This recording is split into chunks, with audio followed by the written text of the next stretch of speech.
اعوذ باللہ من الشیطان الرجیم بسم اللہ الرحمن الرحیم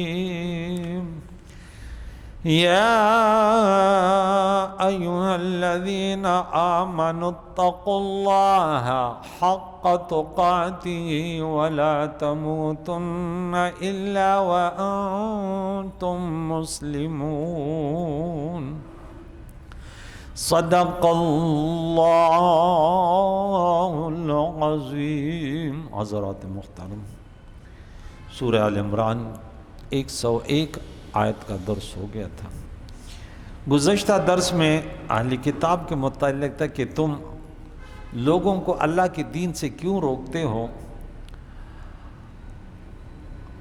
اور تم ایمان والوں کے راستے کو بھی ٹیڑھا کرنا چاہتے ہو، حالانکہ تم خود اس دین کے برحق ہونے پر گواہ ہو۔ اور پھر دوبارہ فرمایا اے مسلمانوں، اگر تم ان لوگوں میں سے جنہیں کتاب دی گئی ایک فریق، ایک گروہ کی اطاعت کرو گے تو تمہیں تمہارے دین سے لوٹا دیں گے کفر کی طرف، اور تم کیوں کر کفر کرو گے حالانکہ تم پر اللہ کی آیتیں تلاوت کی جاتی ہے اور تم میں اس کا رسول موجود ہے، اور جو شخص اللہ کے دین کو مضبوطی سے پکڑے وَمَن یعتصم بِاللَّهِ فَقَدْ هُدِیَ إِلَىٰ صِرَاطٍ مستقیم، تو بے شک اسے سیدھے راستے کی ہدایت دی گئی۔ یہاں پھر یا ایھا الذین آمنوا بار بار 88 مرتبہ قرآن نے ہمیں کہا اے مسلمانوں، اے مسلمانوں، اے مسلمانوں، اے مسلمانوں۔ کسی کو پتہ ہی نہیں کہ اللہ مجھے کیا کہہ رہے ہیں۔ اللہ اس آیت کو بار بار توجہ سے سننے کی توفیق عطا فرمائے، اور جب بھی سنیں تو کہہ دیں لبیک یا رب۔ کوئی بھی کمزوری ہوتی ہے اللہ فرماتا ہے یا ایھا الذین، ایک انسان ہے صرف نماز پڑھتا ہے، باقی ادھر ادھر سمجھتا ہے کہ بس، تو وہ دیکھیں اس کو اللہ تعالیٰ نے سورۃ نمبر 2 آیت نمبر 208 میں فرمایا یا ایھا الذین آمنوا ادخلوا فی السلم کافہ۔ اس سے کام نہیں ہوگا، صرف نماز سے۔ کوئی بھی اسٹوڈنٹ وہ کیا ایک مضمون سے کیا وہ کامیاب ہو گئے ایک پرچے میں A1 گریڈ حاصل کرنے سے؟ تو مسلمان کے اگر تمام راستے ہموار نہیں ہیں، نماز، روزہ، زکوٰۃ، حج، اگر اسے اطاعت ہے، والدین کی خدمت، الف سے لے کر یا تک، ظاہر باطن، پورا اسلام میں داخل ہو، نور اللہ نور چین سے رہے گا۔ یا ایھا الذین آمنوا اتقوا اللہ، وہاں کیا فرمائے گا اللہ تعالیٰ؟ سورہ حشر سورۃ نمبر 59 آیت نمبر غالباً 18 یا ایھا الذین آمنوا اتقوا اللہ ولتنظر نفس ما قدمت لغد۔ اے مسلمانوں، اللہ سے ڈرو، اور نفس دیکھ لے کہ کل کے لیے کیا تیار کیا، رزلٹ آنے کے لیے کیا تیار کیا، کہ A1 گریڈ آئے گا یا رزلٹ تو ایک دن آؤٹ ہوگا۔ کچھ لوگ ہیں ان کا کام ہے شر پھیلانا، کیا؟ اللہ ان کے شر سے مسلمانوں کی حفاظت فرمائے۔ وہ شبہات پیدا کرتے ہیں، اور کچھ ہیں وہ لوگوں کے خیرخواہی میں لگے ہوئے ہیں۔ اس دن اچھا پہلے میں نے ابن ماجہ میں ایک حدیث پڑھی کہ رب فرماتے کہ کوئی مسلمان اپنے بھائی کی خدمت میں لگا رہے تو اللہ اس کی خدمت میں لگا رہتے۔ ہم تو صرف ارادہ کر سکتے، باقی کرنے والے تو اللہ کی ذات۔ لیکن جب اللہ کسی کی اس میں لگ جائے تو وہ تو مشکل آسان کر دے گا۔ تو کل پرسوں میں نے جب یہ بخاری میں پڑھا، کل پڑھا تو میں بڑا خوش ہوں۔ میں نے بولا بچی بخاری میں بھی یہ حدیث موجود ہے کہ کوئی کسی کی حفاظت میں لگا ہوا ہے، اس کی خیرخواہی میں لگا ہوا ہے۔ بعض لوگ کہتے ہیں میرے فرائض تھوڑے ہی ہے، بھائی کسی کی بھی مشکل میں کہ آپ اس کی دنیا کی مشکل آسان کرنے میں صرف لگے ہوئے نا، تو دیکھیں اللہ تیری مشکل آسان کرتا ہے۔ لیکن جو کسی کے لیے مشکلات پیدا کرتا ہے تو کیا یہ مسلمانوں کا طریقہ ہے؟ یہ کیا رسول اللہ کی سنت ہے؟ حضور تو ان کو بھی جنت کے راستے چلاتا ہے جو دین میں نہیں ہے، جیسے وحشی، اور پھر بار بار آیتیں لکھ کر آخر میں سورہ زمر سورۃ نمبر غالباً 39 اور آیت نمبر جو ہے وہ 53 میں کہ لا قل عبادی الذین وَقُلْ لِعِبَادِيَ الَّذِينَ أَسْرَفُوا عَلَىٰ أَنفُسِهِمْ لَا تَقْنَطُوا مِن رَحْمَتِ اللَّهِ إِنَّ اللَّهَ يَغْفِرُ الذُّنُوبَ جَمِيعًا. پھر سورہ نساء کی، پھر سورہ فرقان کی، پھر یہ والی آیت. تو یہاں رب فرماتے ہیں اے مسلمانوں کیا حکم ہے؟ لبیک یا رب، اتقوا اللہ، اللہ سے ڈرو، حق تقاتی، جیسے اسے ڈرنے کا حق ہے. سورہ نمبر 64 سورہ تغابن آیت نمبر 16 میں یا ایھا الذین آمنوا اتقوا اللہ ما استطعتم، اللہ سے اتنے ڈرو جتنی استطاعت ہے. اور یہاں ایسے ڈرو جیسے اسے ڈرنے کا حق ہے. بعض کہتے ہیں یہ منسوخ ہے، لیکن صحیح ہے کہ یہ منسوخ نہیں ہے. مجھے اس میں شاہ ولی اللہ کی رائے بڑی پسند آئی. وہ کہتے ہیں یہاں جو اللہ فرماتا ہے جیسے ڈرنے کا حق ہے، بعض کہتے ہیں تو ویسے تو انسان نہیں ڈر، وہ کہتے ہیں نہیں، عقیدہ ایسے رکھو اور کرو عمل اتنا جتنا کر سکو. اب نماز فرض ہے، آپ کو پتہ ہے یہ ارکان ہے، یہ شرائط ہے. اگر آپ اس میں کچھ نہیں کر سکتے، کھڑے ہو کے نہیں کر سکتے، بیٹھ کر پڑھو، بیٹھ کے نہیں پڑھو لیٹ کر پڑھو. روزہ فرض ہے، عقیدہ تو رکھو نا، فرض ہے، آپ نہیں رکھ سکتے. وَعَلَى الَّذِينَ يُطِيقُونَهُ طَعَامُ مِسْكِينٍ، جو طاقت نہیں رکھتا اس کے کیا، اس کے اوپر فدیہ ہے. پھر عقیدہ تو رکھے نا کہ یہی صحیح ہے. تو کہتے ہیں یہ عقیدے کے متعلق، اور وہ جو ہے نا عملی اعتبار سے. یہاں پہ چند باتیں، وَلَا تَمُوتُنَّ إِلَّا وَأَنْتُم مُسْلِمُونَ، اور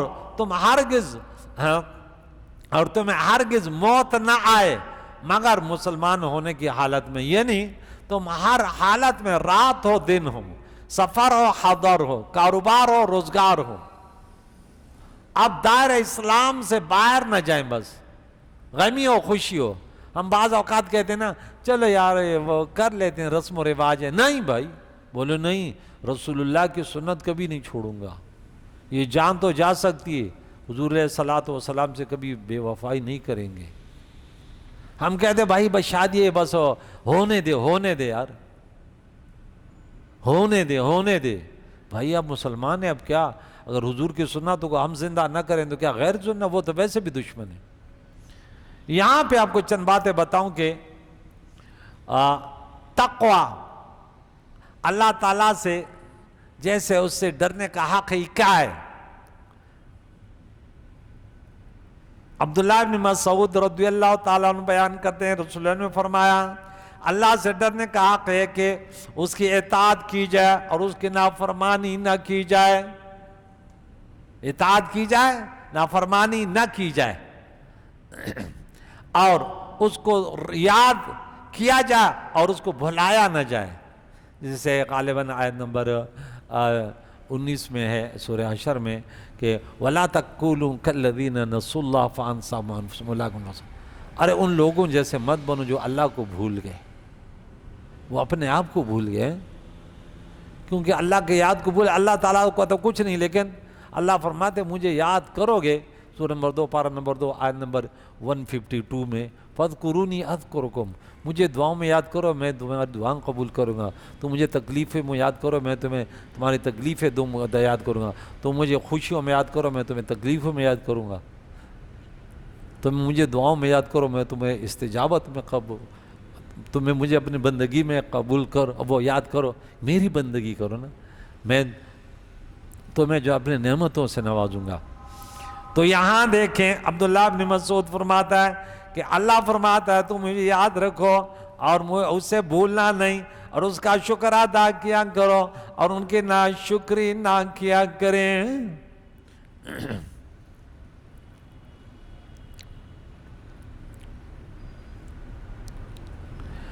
اللہ تعالیٰ سے اس طرح ڈرنا جسے اس سے ڈرنے کا حق ہے، اس کا معنی کیا ہے؟ نمبر 1 کہ اللہ کے راہ میں کما حق جہاد کیا جائے. جہاد کے مختلف معنی آپ جانتے ہیں. جد و جہد، اللہ کی بندگی کو ادا کرنا، زبان سے جو عبادتیں اعمال سے ہیں، کردار سے ہیں.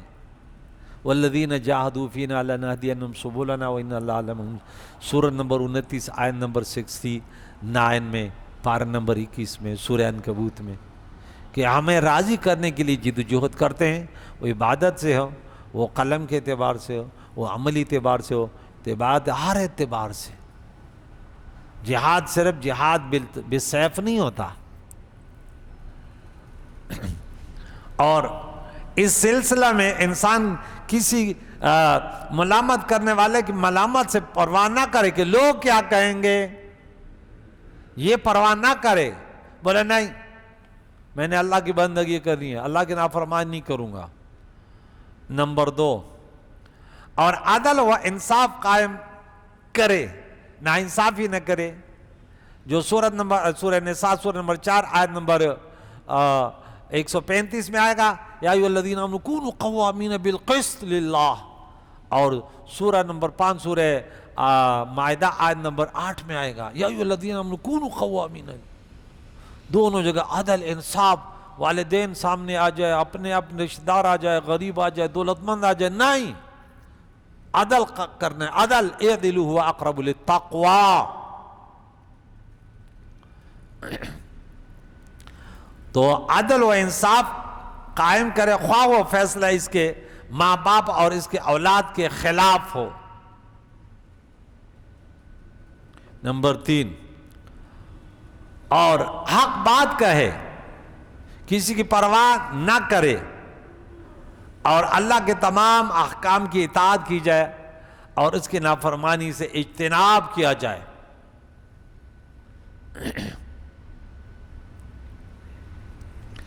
مزید 2-3 باتیں آپ کو بتا دوں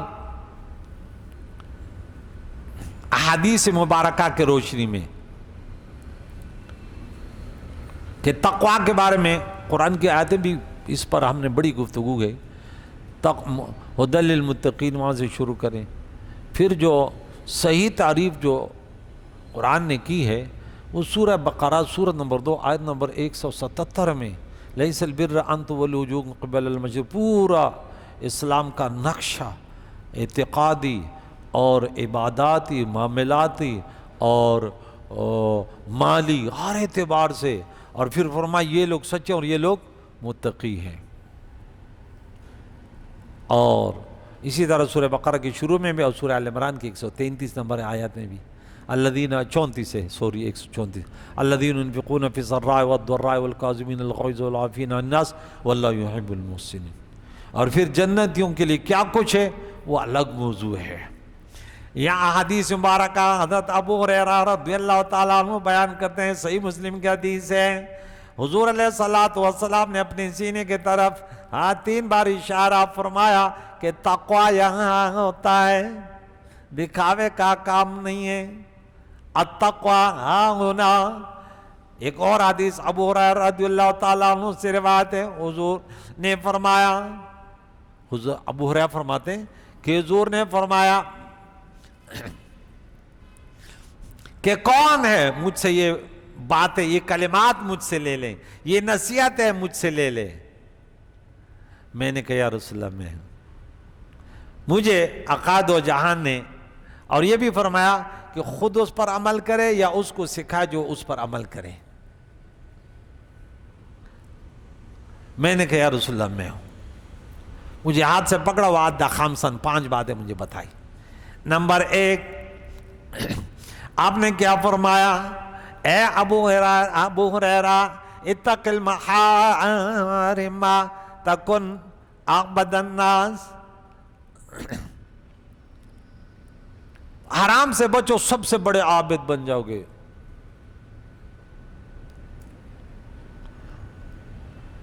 اور ارض بما قسم اللہ تکن اغنى الناس، جو اللہ نے تیرے مقدر میں کر دیا اس پہ راضی ہو جاؤ، سب سے بڑے دولت مند بن جاؤ گے۔ دولت مندی پیسے سے نہیں ہے، دولت مندی دل سے ہوتی ہے۔ ورنہ قارون کا پیٹ بھر جاتا اگر گنتی سے ہو تو، بڑا مال تھا لیکن مر رہا تھا، زکوٰۃ بھی نہیں دے رہا، بولو اتنا دوں گا۔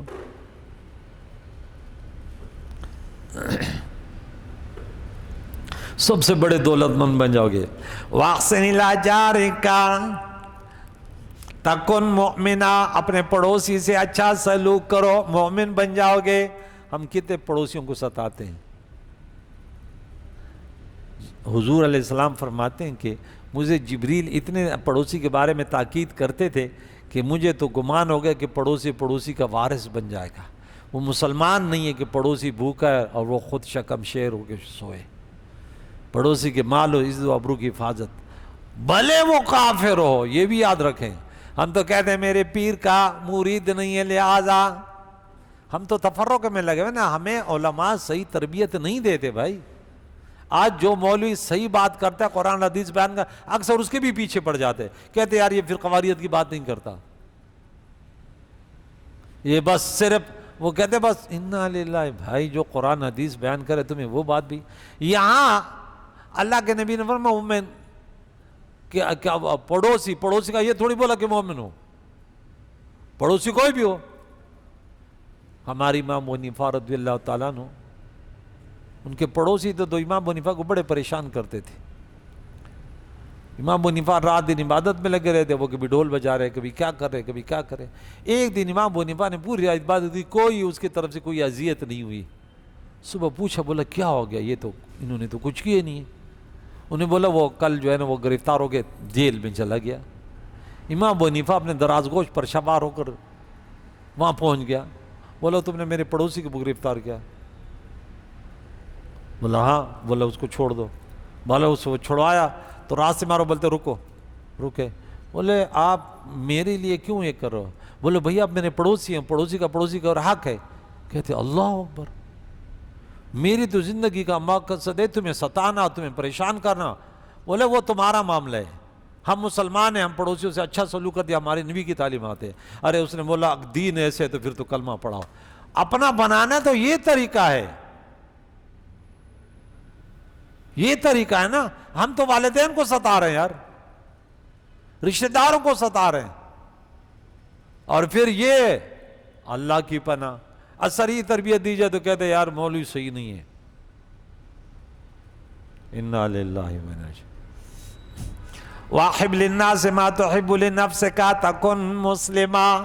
ارے یہاں بھی للناس کا لفظ آیا، ارے لوگوں کے لیے وہ پسند کرو جو اپنے لیے پسند کرتے ہو۔ ارے مسلمان بن جاؤ گے، مسلمان اس کو کہتے ہیں ارے جس کی اختیارات سے، میرے نبی نے فرمایا المسلم من سلم المسلمون من لسانی ویدی۔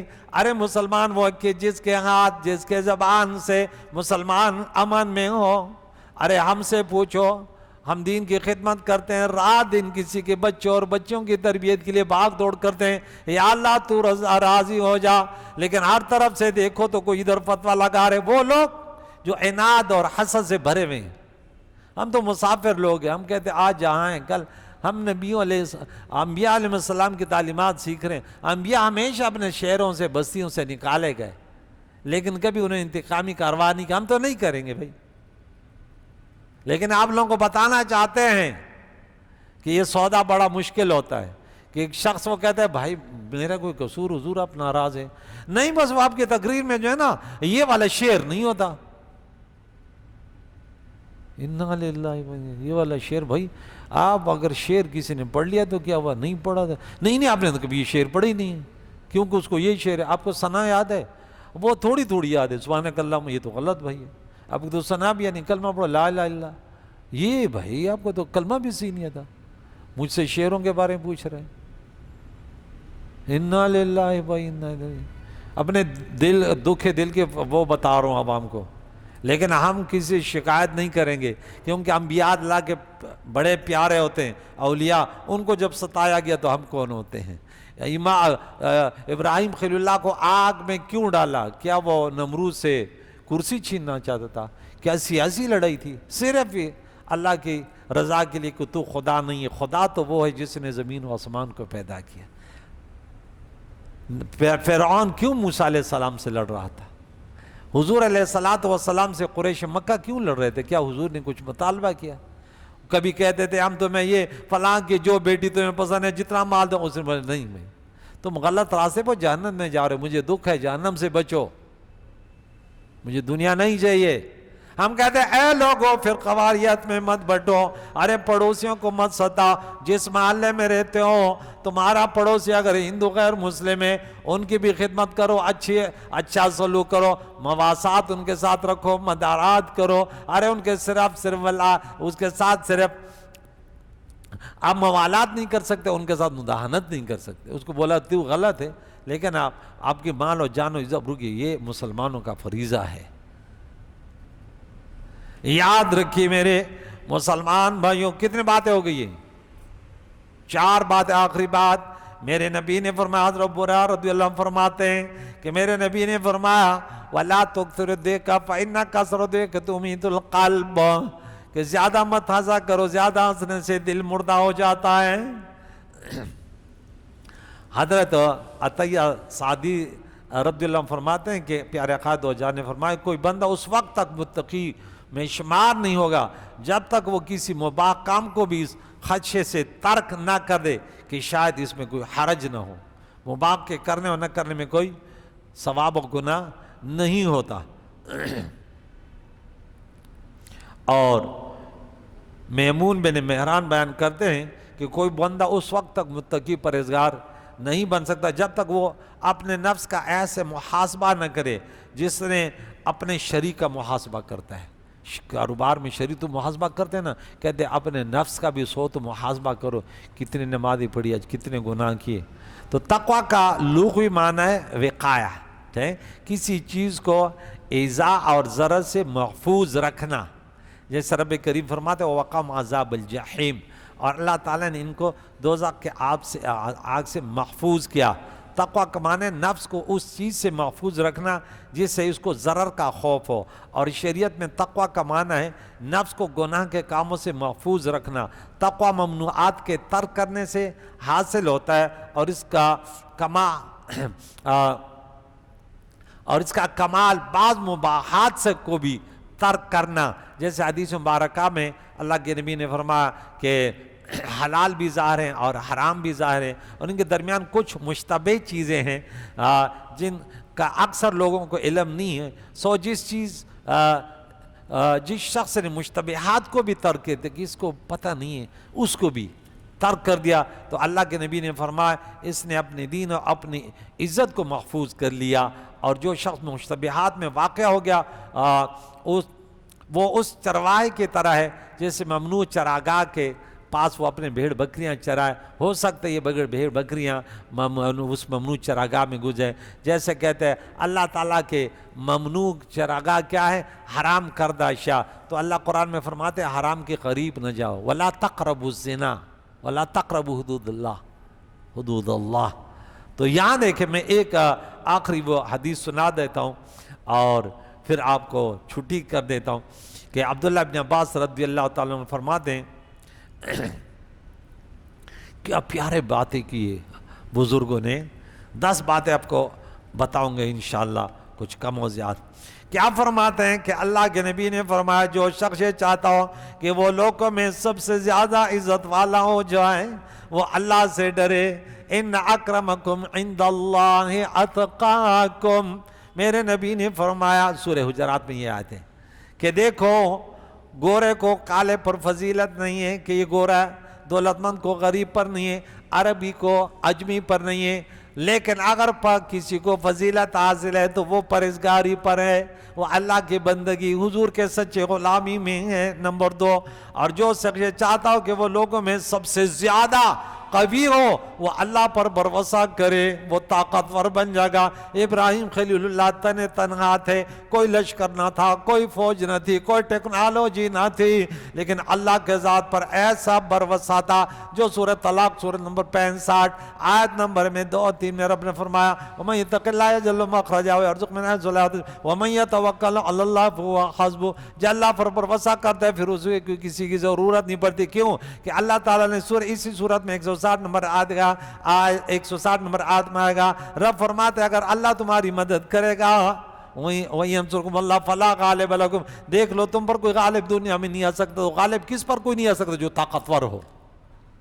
تو اللہ وہ ان تصویر ہوتا تو ولا درم کے دم شاہ، تمہارا اندر صبر تقوی ہے تو تمہیں ان کے مکر و فریب تمہیں ذرا برابر بھی تکلیف نہیں دے پائیں گے، تو طاقتور بن جاؤ گے۔ نمبر 3، اور جو شخص یہ چاہتا ہو کہ وہ لوگوں میں سب سے زیادہ دولت مند بن جائے اس کا اعتماد اپنے قبضے سے زیادہ اللہ تعالیٰ کے عطا پر ہو، جو ان کے ملکیت میں اس پر اعتماد نہ ہو، جو اللہ کے پاس ہے، وَرِزْقُكُمْ فِي السَّمَاءِ، ہمارا رزق آسمان میں، ہم ماں کے پیٹ میں تھے، ہمارا رزق لکھ دیا گیا، اس پر بھروسہ کرو۔ ارے جو میرے لیے میرے رب نے مقدر کر دیا۔ سورہ فاطر صفحہ نمبر 35 آیت نمبر 2، اللہ فرماتا ہے جو میں دیتا ہوں فَلَا مُمْسِكَ لَهُ، اسے کوئی روکنے والا نہیں ہے۔ میں نوکری دیتا ہوں، میں کاروبار دیتا ہوں، میں عزت دیتا ہوں، میں اولاد دیتا ہوں، اس کو جادوگری سے کوئی نہیں روک سکتا، اور جو میں روک لیتا ہوں فَلَا مُرْسِلَ، اس کو کوئی دینے والا نہیں ہے۔ قرآن سنا رہا ہوں، سورہ فاطر سورہ نمبر 35 نمبر 2۔ حضرت علی نمبر 4، حضرت علی بن ابی طالب رضی اللہ عنہ فرماتے ہیں معصیت پر اصرار کو ترک کرنا اور اپنی عبادات پر اعتماد نہ کرنا تقویٰ ہے۔ گناہ نہ کرنا اور گناہوں پر اصرار نہ کرنا، جو سورہ ال عمران اس کی آیت نمبر 135 میں آئے گا۔ ہاں، والذین اذا فعلوا فاحشۃ او ظلموا انفسهم ذکروا اللہ فاستغفروا لذنوبهم ومن یغفر الذنوب الا اللہ، اور وہ ان کے لیے جنت بنائی گئی۔ اگر وہ فاحش کوئی گناہ کا کام کرے تو اللہ کو یاد کر لیتے ہیں، اپنے گناہوں کی مغفرت طلب کر لیتے ہیں، اس پہ اڑے نہیں رہتے، اصرار نہیں کرتے، اور وہ جانتے ہیں۔ تو یہ حضرت علی کرم اللہ نے فرمایا۔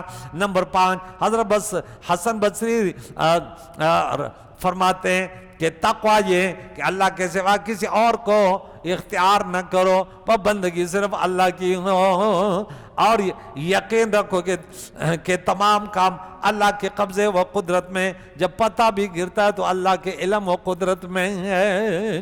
ابراہیم بن آدم رحمۃ اللہ علیہ نے کیا کہا، کیا خوب بات کی، تقویٰ ہے کہ جس طرح تم مخلوق کے لیے اپنے ظاہر کو مزین کرتے ہو، شادی حال میں جا رہا ہوں، نئے کپڑے پہنتے ہو، میک اپ کر لیتے ہو، خاص کر ہماری مائیں بہنیں بیٹیاں، ہاں، تو کہتے ہیں اسی طرح تم اپنے خالق کے لیے اپنے باطن کو مزین کرو، کسی اور کا تصور تیرے ذہن میں نہ ہو، ہر وقت ہاں تیرے دل میں اللہ کی یاد ہو۔ اللہ بذکر اللہ تطمئن القلوب، نہ دنیا سے، یہ سورہ رات کی آیت نمبر 118 سورہ نمبر 13، نہ دنیا سے، نہ دولت سے، نہ گھر آباد کرنے سے تسلی دل کو ہوتی ہے، اللہ کو یاد کرنے سے۔ نور مینی دی پزڑ باندھے امبارٹے نہ نبا سے پکا بکے بوتان ویلے، یہ تو اللہ کے لیے، یہ دل اللہ کے لیے کہتے، تو نے اس میں دل میں دوسری چیزوں کی محبت ڈال دی۔ ارے کعبہ میں بتوں کو کیوں گھسیڑ دیا؟ تیرا دل تو اس لیے تھا کہ اس میں اللہ کا یاد ہو اور رسول اللہ کی محبت۔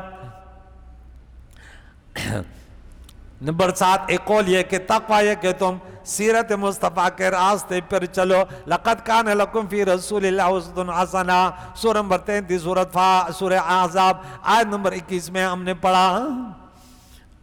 دنیا کو پس سے پس ڈال دو، اپنے نفس میں اخلاق اور وفاق کو لازم کر لو، حرام اور جفا سے اجتناب کرو۔ نمبر 8، قرآن مجید میں ایک جگہ فرمایا کہ قرآن انسانوں کے لیے ہدایت ہے، ھدی للمتقین،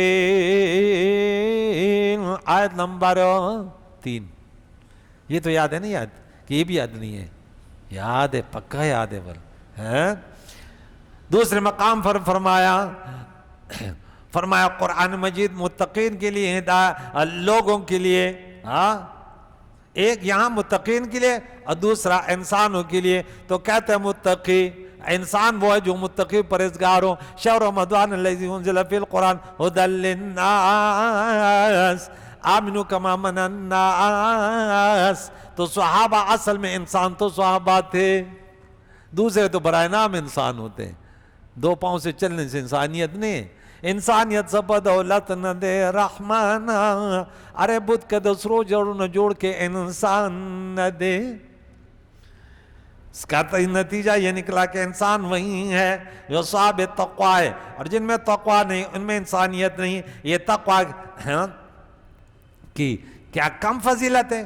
شرعاً متقی وہ شخص ہے جو اپنی ذات اور عذاب الہی کے درمیان اپنی عبادات اور اطاعت کو حفاظت کا ذریعہ اور آڑ بنا دیتا ہے۔ تقویٰ کی اصل خوف ہے، وہ خوف جو اللہ تعالیٰ کے جلال ذات، اس کی عظیم قدرت اور اس کے عذاب کی معرفت سے دل میں پیدا ہوتا ہے، اور معرفت کا محل جو ہے وہ انسان کا دماغ ہے۔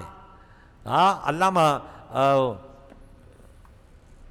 قرطبی رحمۃ اللہ علیہ نے بڑی اچھی بات لکھی، وَتَعَدَّ الذُّنُوبَ صَغِيرًا وَكَبِيرًا ذَاكَ التُّقَىٰ وَلَا تَحْقِرَنَّ صَغِيرَةً إِنَّ الْجِبَالَ مِنَ الْحَصَىٰ، گناہوں کو کم چھوٹے نہ سمجھنا، اس کو گنتے رہنا، ہاں کیونکہ پہاڑ بھی تو پتھروں سے بنے ہیں، 400 گناہ بھی لگا لگا ندا وچدا لگا لگا جمع شی بھی سیارشی، تو وَاعْتَصِمُوا بِحَبْلِ اللَّهِ جَمِيعًا، اللہ تعالیٰ کے رسی کو سب مل کر مضبوطی سے پکڑو، ولا تفرقو، اور تفرق نہ ڈالو، وَاذْكُرُوا نعمت اللہ، اللہ کی نعمت کا ذکر کرو، اللہ کی نعمت یاد کرو۔ تو حضور علیہ السلام کا ذکر میلاد کی صورت میں ہو، سیرت کی صورت میں ہو، نعت کی صورت میں ہو، اللہ کی سب سے بڑی نعمت حضور ہے نا۔ اب قرآن کہتے ہیں اللہ کی نعمتوں کا ذکر کیا کرو کہ جو تم پر ہے، حضور سے بڑی کون سی نعمت ہوگی، حضور سے بڑی کون سی رحمت ہوگی جو تم پر ہے؟ کیوں؟ اس کو تم آدان کہ تم دشمن تھے، فَأَلَّفَ بَيْنَ قُلُوبِكُمْ، اللہ تمہارے دلوں میں محبت ڈال دی حضور کے آنے سے۔ وہ اوس اور خزرج، کل میں نے واقعہ سنایا، منافقین کتنے کوشش کی، وہ بھائی بھائی بن گئے۔ رب نے فرمایا کونوا عباد اللہ اخوانا، اللہ کے نبی نے بار بار فرمایا دیکھے بھائی بھائی رکھو، حضور نے کیسے اخوت اسلام قائم کیا، اور تم ہو گئے اللہ کے نعمت سے بھائی بھائی۔ وَكُنْتُمْ عَلَىٰ شَفَا حُفْرَةٍ مِّن نَّارٍ، تم آگ کے گڑھے کے کنارے تھے، موت آتی جہنم میں پہنچ جاتے، فَأَنْقَذَكُم مِّنْهَا، اللہ نے اسے تمہیں چھٹکارا دیا، نجات دی۔ كَذَٰلِكَ يُبَيِّنُ اللَّهُ لَكُمْ آيَاتِهِ لَعَلَّكُمْ تَهْتَدُونَ، اسی طرح اللہ تعالیٰ اپنی آیاتیں بیان کرتا ہے تمہارے لیے تاکہ تم ہدایت پاؤ۔ کریم مولا، اس کے میرے 4 درس اور بھی ہیں اس پر کہ مسلمان اتحاد، کیونکہ یہ بہت بڑی تفصیلی واقعہ ہے اور ہمارے پاس اتنا ٹائم نہیں ہے کہ تفرقہ پیدا نہ کرو۔ حضور نے فرمایا کہ دیکھ بنی اسرائیل میں 72 فرقے بنیں گے، میری امت میں 73 بنیں گے۔ حدیث میں نے سنائی کہ اگر وہ ماں سے کھلم بدکاری کرے گے تو تم تو کرو گے، تو یہ کتنی خوف کی بات ہے، اور ہمیں ڈرنا چاہیے کہ وہ حضور نے تجھے کہہ دیا وہ تو ہو کرے گا۔ ہمارے اندر اتنے ہم حد سے بڑھیں گے، بولا ایک جوتا جیسے دوسرے کے برابر ہوتا ہے، تم ایسے یہودیوں کی طرف ہو جاؤ گے، ہوشیار رہو۔ تو اس پر میرے درس موجود ہے، آپ یوٹیوب پر اس کے بعد بیٹا ڈال دے گا، تھوڑے چھوٹے وہ درس ہیں، 4 درس ہیں، اتحاد اور اتفاق امت مسلمہ کا۔ کریم اللہ ہمیں متحد کر دے، بڑوں کی توقیر، چھوٹوں پر شفقت، علماء کے ساتھ بیٹھنا، قرآن سننا، حدیث مبارکہ سننا، یقیناً اس میں برکتیں ہوتی اس کی، اور ہر مجلس کے تاثیر ہے، قرآن کی درس کی بہت بڑی برکت ہے۔ اللہ تعالیٰ اس کے برکت سے ہمارے مشکل آسان فرمائے، ہمارے بیماروں کو شفا دے، ہم سب کے مرحومینوں کی مغفرت فرمائے۔ وصلی اللہ تعالیٰ علی محمد وعلی آلہ وصحبہ اجمعین برحمتہ۔